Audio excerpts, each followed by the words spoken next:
Finding a house in Japan was a very long process. There were a lot of highs and lows, but we did get there in the end. We did get to the point where we lost count of how many viewings we did, but it was roughly 25. 25 houses is quite a lot, but it did give me a lot of experience and also gave me a lot of knowledge about what you can get for your money in Japan. Our plan of coming to Japan and finding a cheap IKEA somewhere that we could do up ourselves fell apart quite quickly. After viewing a few houses that were quite cheap and needed renovating, we just realised that doing it with an 18-month-old was just the silliest plan probably that we've ever made. The condition of some of the houses was so bad, in fact they were almost dangerous, and where adults have a sense of danger, we would have been okay, but obviously an 18-month-old, they don't have any sense of danger, so we quickly had to change our plan. Also, originally my mum was planning to move with us, which meant we were going to get a main house and something with a granny annex on the side. But this plan also changed because she decided that she wanted to spend more time with her mother. It is important to have an idea of what you want, but I did find the more people that are involved, the harder it is to find a house. Out of the 25 houses we went to view, I've picked 10 of them, and I'm going to explain to you why we decided not to go ahead with them.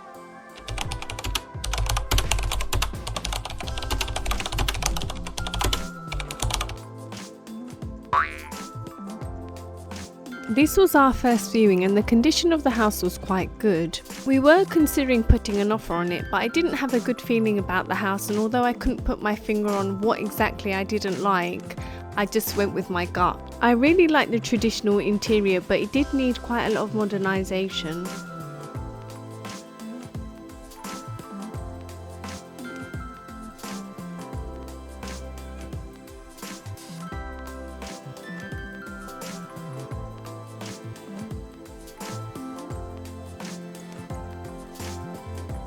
I thought these traditional beams were also really pretty.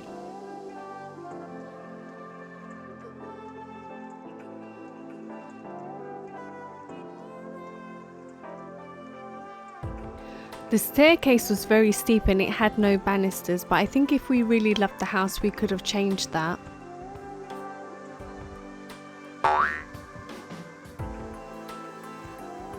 This property in Wakaba was advertised with an estate agent and also at the City Hall on their IKEA list.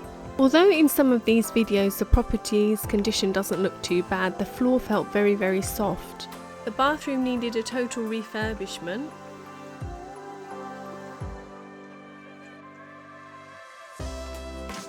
I think most people know that estate agents have to sometimes be a bit creative with their descriptions just to make a sale, and Japan is definitely no exception. One of the selling points of this property was its veranda, which was really important to me, and it was described as a really large spacious veranda. This is the veranda and it wasn't exactly what we expected, but we still laugh about it to this day. My mum loved the location of this property, so we did end up going twice, the second time with a builder to see how much it would cost to refurbish it. But halfway through the estate agent just basically said don't bother, it's too far gone.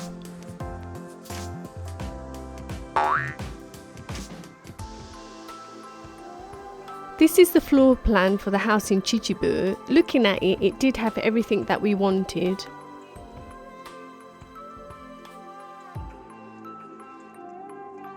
This property came with 2 garages which my husband could use as a workshop. There was a burst pipe from the toilet just where the weather had got so cold. This damaged the floor below and they had to remove all the tatami from the floor.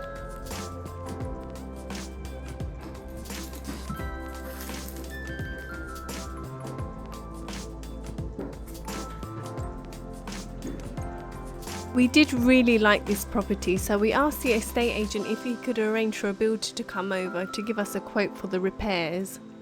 We did go to the property again and meet the builder, and we told him exactly what we wanted.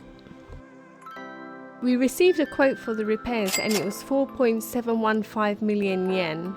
This meant that the house was way out of our budget.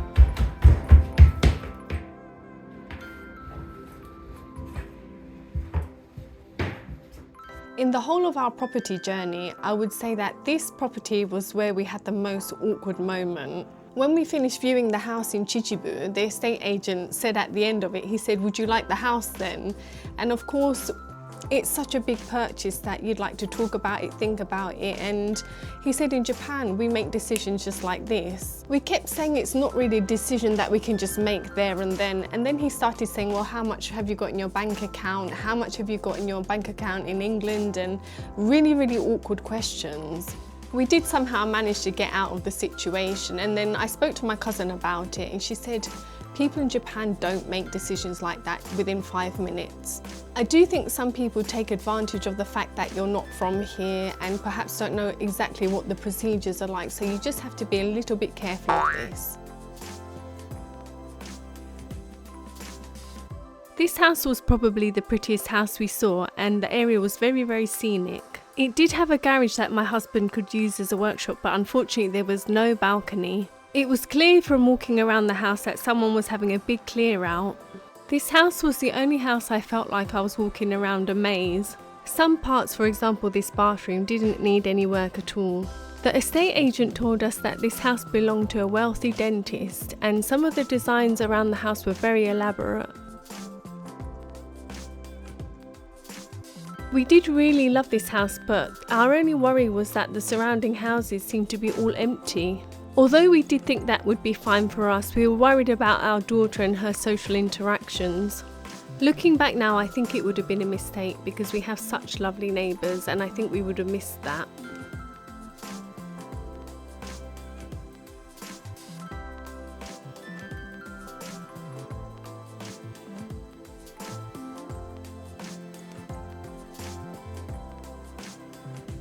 The estate agent that showed us this house was my favourite estate agent out of all of them. At the end of the viewing, he did say that he didn't think that this area was suitable for us, just because it was so secluded and quiet, and he suggested that we look in places like Maebashi and Isesaki. I just really liked him because he wasn't pushy and he seemed quite honest, and I really wanted to buy a place from him so that he would get the commission. We did end up making an offer for about 9 million, but then somebody else offered more, so it ended up going to that person.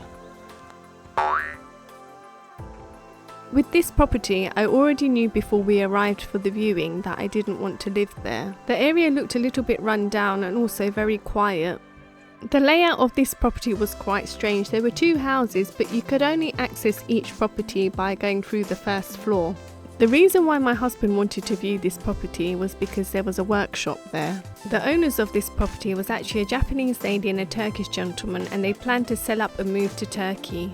They also had a young daughter, and they said that it was really difficult for her to make friends because there weren't many kids in the area, which was another negative for me. Although I did like the 2 properties and the balcony, it had to be a no. Out of all the properties that we saw, this property was probably our most lost in translation property. When we inquired about this property, they said that there's a fish tank there, and I thought, I'm not sure why they're mentioning that, but I'm sure it's something we can just get rid of. This property was the only one that we viewed with 3 stories. It did look like it was a multi-generational household, which was quite common in Japan before. There was a kitchen on the ground floor and a kitchen on the first floor. There was also 2 living areas, which would have been perfect if my mum was going to spend a lot of time with us. There were also 2 balconies, but the garden was quite small. The property did have a garage underneath, and my husband could use that as a workshop. There were some things that concerned us a bit. We found quite a few cracks around the property, and also the boiler had been stolen, which the estate agent said was quite a common problem in Japan as they're on the outside of the house. So here we go. Are you ready to see the fish tank?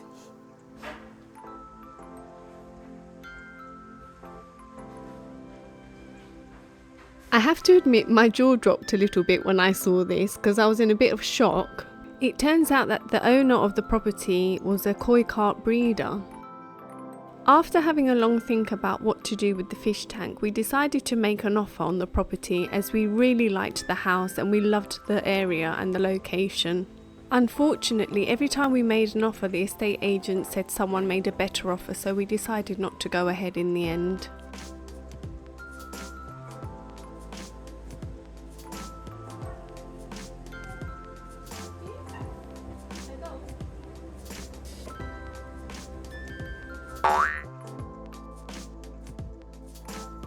This was the first newly refurbished house that we had gone to see. Someone that my mum went to school with now owns an estate agent, and he suggested this property. The location was good and the condition of the house was very nice, but it didn't have a garden or a workshop. Although the estate agent didn't tell us, we saw on her clipboard that this property was in a flood risk area. It's really important to check these things before buying a house in Japan. This house was located near my mum's family home. It was in the middle of a refurbishment, so no work was needed on this property. It was a mixture of traditional and modern, which I really love. There was no workshop, but there was room to build one. So I did email them afterwards to ask what the total price would be including fees. I was so close to making an offer, and then I showed a friend a photo of the garden and he said that electric pylons are really bad for children. This next house was the first house that I had ever fallen in love with.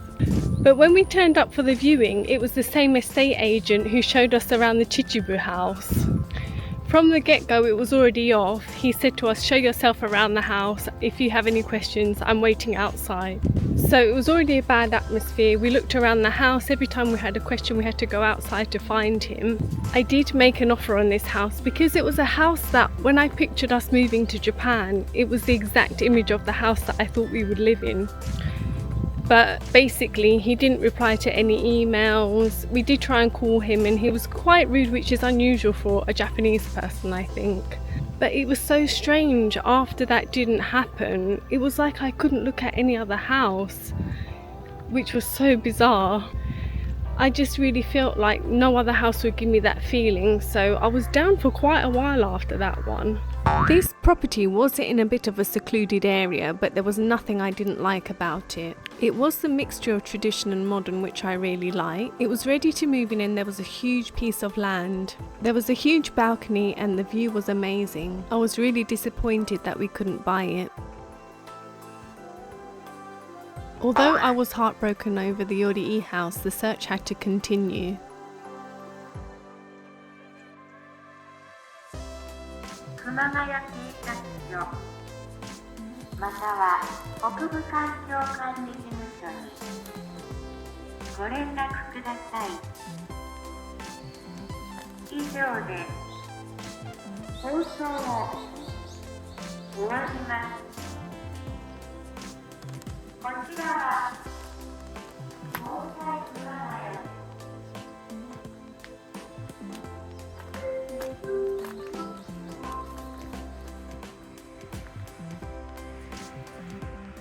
This land came with 3 properties, a main house, a shed and another building. While we were at the property, I had to double check the price as we'd been seeing so many properties I couldn't remember how much it was. From the time that we booked the viewing to actually going to see the property, the price of the house had actually halved. The 3rd building had a lock on it and nobody knew what was inside. The estate agent gave us permission to break the lock. When we went in, it looked like it was used for storage, but it also had 2 floors. This shed had a really big freezer in it, and on the side of it was a poster of the different types of mushrooms. I'm guessing, and of course I could be wrong, that they were mushroom farmers. This was the only property we saw with an attic, and it had beautiful wooden beams. The property did need a lot of work, but it looked like we could live there while we were doing it up. There was still quite a lot of belongings there, and it seemed like someone was having a clear out.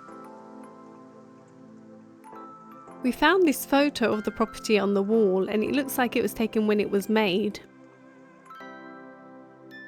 Seeing this little sign in the kitchen made me feel really emotional. I think it says 人が来たらガスを切ってから出ていくこと, which I think means if someone comes over, turn off the gas before you go out. The second part says 外に出ない, which means don't go outside. Me and my husband were keen on making an offer on this place, but while we were thinking, I kept getting multiple calls from the estate agent. He also emailed me in English, which was really kind, but I started to feel like they were a bit desperate to get rid of the property. So after the multiple calls every day, we decided not to go ahead with it. That was just part of our housing journey. As I said, I did see 25 and that was only 10 of them. You probably noticed that the price range was quite wide because we started off thinking we were going to get a rundown house and then during our journey we changed our mind to getting more of a refurbished house that was just ready to move in. Hopefully this has been useful and it can give you an idea of what you can get for your money too. If anyone has any questions, please write a comment below and I'll try my best to answer them. And thank you so much for watching. Sayonara.